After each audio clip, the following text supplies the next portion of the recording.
ಬೆನಗನಹಳ್ಳಿ denotification. ಅಯ್ಯೋ ನಾನ್ಯಾಕಪ್ಪ ಮಾಡಲಿ ಡಿನೋಟಿಫಿಕೇಶನು, ನನಗೇನು ಜೈಲ್ಗೆ ಹೋಗ್ಬೇಕಾ ನಾನು, ಮತ್ತೆ ಡಿನೋಟಿಫಿಕೇಶನ್ ಮಾಡಿ.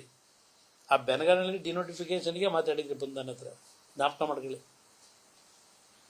ರೈತರ ಭೂಮಿದು ಡಿನೋಟಿಫಿಕೇಶನ್ ಬಗ್ಗೆ ನೀವು ಚರ್ಚೆ ಮಾಡಲೇ ಇಲ್ಲ ನನ್ನ ಹತ್ರ 18 ತಿಂಗಳಲ್ಲಿ.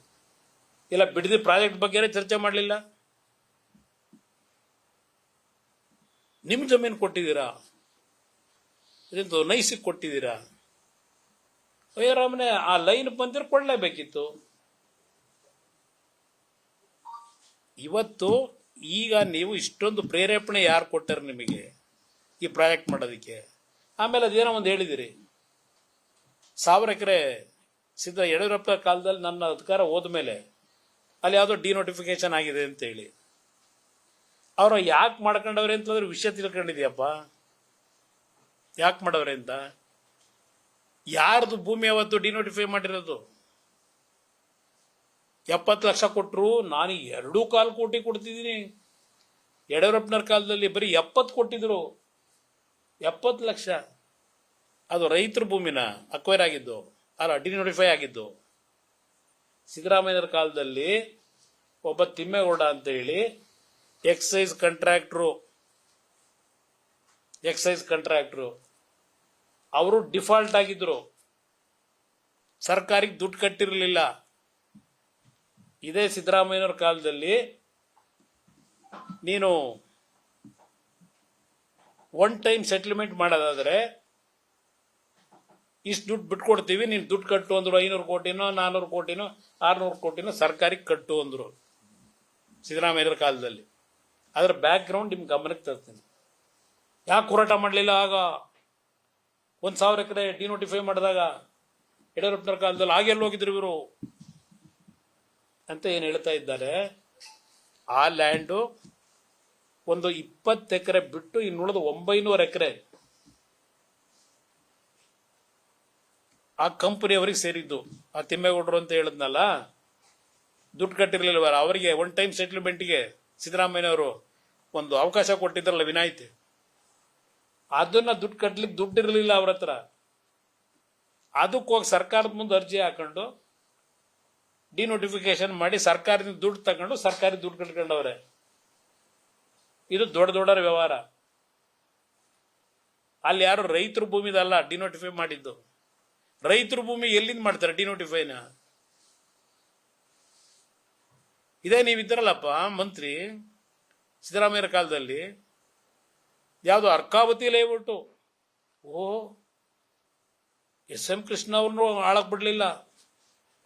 ಎಸ್.ಎಂ. ಕೃಷ್ಣ ಅವರು ರಾಜ್ಯಸಭೆ ಮೆಂಬರ್ ಮಾಡಿದಾರೆ. ಯಾರ್ರಿ? ಸೋತ್ ಮನೇಲಿ ಕೂತಿದ್ರು. ಎಸ್.ಎಂ. ಕೃಷ್ಣ ಅವರನ್ನ 94ರಲ್ಲಿ ದೇವೇಗೌಡರು ಮುಖ್ಯಮಂತ್ರಿ ಆಗಿ ರಾಜ್ಯಸಭೆಗೆ ಅವ್ರು ಹೋಗ್ಬೇಕಾದ್ರೆ ಈ ಮನುಷ್ಯಂದ ದೇವೇಗೌಡರು ಕೊನೆ ಹಂತಕ್ಕೆ ಹೋಗಿ ಅದು ಸೆಕ್ಯುಲರ್ ಜೀವನದಲ್ಲಿ ಅಳವಡಿಸ್ಕೊಂಡ್ಬಂದು ನಿಮ್ಮನ್ನು ನಂಬಿ ಅವತ್ತು ಎಸ್.ಎಂ. ಕೃಷ್ಣ ಅವ್ರನ್ನ ಕಳಿಸಿದ್ದು ನೀನಲ್ಲ ಕಣಪ್ಪ. ಪಾರ್ಲಿಮೆಂಟ್ ರಾಜ್ಯಸಭೆಗೆ ದೇವೇಗೌಡರು ಕಳಿಸಿದ್ದು. ಹೊರಗಡೆ ನಾನು ಎಸ್.ಎಂ. ಕೃಷ್ಣ ಅವರಿಗೆ ಬೆಂಬಲವಾಗಿ ನಿಂತು ಪಾಪ ಹೇಳಕತ್ತಾರೆ. ಇದನ್ನೇ ನಾನು ಹೇಳ್ತಾ ಇರೋದು. ಯಾವ ಡಿನೋಟಿಫಿಕೇಶನ್ ಬಗ್ಗೆ ನೀವು ಹೇಳ್ತೀರಿ, ಆ ರೀಡು ಅಂತ ಮಾಡಿದ್ರಲ್ಲ ನೀವು ಮಂತ್ರಿ, ಸಿದ್ದರಾಮಯ್ಯವ್ರ ಮುಖ್ಯಮಂತ್ರಿ, ಅವತ್ತು ರೈತರ ಭೂಮಿನ ನೀವು ಡಿನೋಟಿಫೈ ಮಾಡಿದ್ದು ಎಲ್ಲ GPA ಹೋಲ್ಡರ್ಗಳನ್ನು ಮಾಡಿದ್ರಿ. ರೀಡು ಹೆಸರಿನಲ್ಲಿ 450 ಎಕರೆ ಅರ್ಕಾವತಿ ಲೇಔಟಲ್ಲಿ ಎಷ್ಟು ಸೈಟ್ ಕೊಟ್ಟರೋ ಗೊತ್ತಿಲ್ಲ. 3,800 ಎಕರೆನೇನೋ ಅಕ್ವೈರ್ ಮಾಡಿ ಕೊಟ್ಟಿದ್ದ ಸೈಟ್ ಎಷ್ಟು?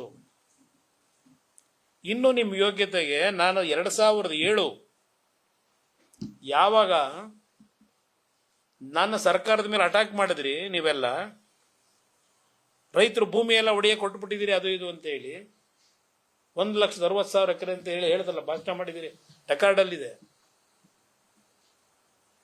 ಆಗಸ್ಟ್ 15, 2007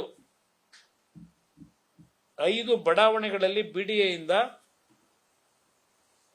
ಹೊಸ ಬಡಾವಣೆ ರಚನೆ ಮಾಡ್ತಕ್ಕಂಥ ಘೋಷಣೆ ಮಾಡಿದೆ. ಶಿವರಾಮ್ ಕಾರಂತ್ ಬಡಾವಣೆ, ನಿಜಲಿಂಗಪ್ಪ ಬಡಾವಣೆ, ದೇವರಾಜ ಅರಸು ಬಡಾವಣೆ, ಅಲ್ಲಿಂದ ಶಿವರಾಮ್ ಕಾರಂತ್ ಬಡಾವಣೆ. ಈ 5 ಬಡಾವಣೆಗಳನ್ನ, ವಿಶ್ವೇಶ್ವರಯ್ಯ ಬಡಾವಣೆ, ನಾನೇನ್ ತೀರ್ಮಾನ ಅವತ್ತು ಘೋಷಣೆ ಮಾಡಿದೆ, ಇದರಲ್ಲಿ ಮಾಣಿಕ್ ಶಾ ಪೆರೇಡ್ ಗ್ರೌಂಡ್ ನಲ್ಲಿ 20 ವರ್ಷ ಆಗೈತಲ್ಲಪ್ಪ, ಎಸ್ ಸೈಟ್ ಹಂಚಿದಿರಿ ಅಲ್ಲಿ ಜನಕ್ಕೆ? ಈ 5 ಬಡಾವಣೆ ಮಾಡಿ ಇಲ್ಲಿವರೆಗೆ. ಈಗ ಟೌನ್ಶಿಪ್ ಮಾಡಿ ವಿಶ್ವ ದರ್ಜೆ, ಬೆಂಗಳೂರು ದಕ್ಷಿಣ, ರಾಮನಗರ ಹೆಸರಿದ್ರೆ ಬೆಲೆ ಬರಲ್ಲ, ಬೆಂಗಳೂರು ದಕ್ಷಿಣ ಮಾಡಿಬಿಟ್ರೆ ರೈತರಿಗೆ ಏನು ಬೆಲೆ ದೊಡ್ಡ ಮಟ್ಟದಲ್ಲಿ ಬಂದ್ಬಿಡುತ್ತೆ.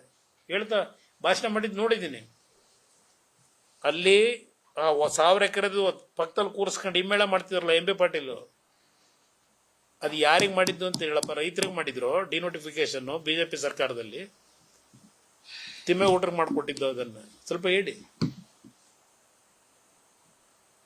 ಇವತ್ತು ಒಂದ್ ಕಡೆ ಹೇಳ್ತೀರಿ, ಈಗ ಮತ್ತೆ ಇವತ್ತು ಪತ್ರಿಕಾಗೋಷ್ಠಿಲಿ ಏನೋ 2 ತಿಂಗಳು ಕಾಯ್ತಾರಂತ ತಿನ್ನುವೆ. ಯಾರು ಭೂಮಿ ಕೊಡಲ್ಲ, ನಿಮ್ಗೇನು ತೊಂದರೆ ಕೊಡಲ್ಲ, ನೀವು ಇಟ್ಕೊಳ್ಳಿ ಭೂಮಿಯ, ಯಾರು ದುಡ್ಡು ತಗೋತಾರೆ ಅವ್ರು ಕೊಡ್ತಾರೆ ಅಷ್ಟೇ. ಇನ್ನೊಂದು ಹೇಳ್ತಾ ಇದ್ದೆ, ಡೈವರ್ಷನ್ ಆಯ್ತು ನನಗೆ. 20 ಜನ ರೈತರನ್ನ ಕರೆಸಿದ್ರಲ್ಲ ಈ 3 ನೋಟಿಫಿಕೇಶನ್ ಮಾಡೋದಕ್ಕಿಂತ ಮುಂಚೆ. ಇಲ್ಲ ಈಗ ತಕ್ಷಣ ಮಾಡೋದಿಲ್ಲ, ಇನ್ನೂ ಸ್ವಲ್ಪ ಸಮಯ ತಗೋತೀನಿ, ನೋಡೋಣ ನಡೀರಿ ಅಂತೇಳಿ ಬೆಳಗ್ಗೆ ಆ 3 ಒಳ್ಳೆದು ಅಧಿಸೂಚನೆ ಹೊಡಿಸು ಅಂತಿಮ. ಈಗ ಹೇಳ್ತಾವ್ರೆ ಕಮಿಟಿ ಮಾಡ್ತಾರಂತೆ. ಯಾವ ಕಮಿಟಿ? ಶಾಸಕರದ್ದು ಮಾಡೋದು, ಜಡ್ಜ್ ಮಾಡೋದು, ಎಂಥದ್ದು ರಿಯಲ್ ಎಸ್ಟೇಟ್ ಹೇಳ್ತಾ ಇದ್ರು. ಅಪ್ಪ ನಾನೇನು ರಿಯಲ್ ಎಸ್ಟೇಟ್ ಯಾವುದು ಮಾಡಿಲ್ಲಪ್ಪ ನಾನು. ನಾನು ಜಮೀನು ತಗೊಂಡಿದ್ದೀನಿ, ಇದೆ ಕೇತನಹಳ್ಳಿಯಲ್ಲಿ. ಅಧಿಕಾರಿಗೆ ಬರೋದಕ್ಕಿಂತ 40 ವರ್ಷದ ಮುಂಚೆ ತಗೊಂಡಿದ್ದೆ. 1983-85 ತಗೊಂಡಿದ್ದ ಜಮೀನು. ಅಸೂಯೆ ಪಡೋದು, ಇನ್ನೊಬ್ರಿಗೆ ನೋವು ಕೊಡೋದು, ನಿಮಗೆ ಬಂದಿರತಕ್ಕಂಥ ಚಾಳಿ ಅದೆಲ್ಲ.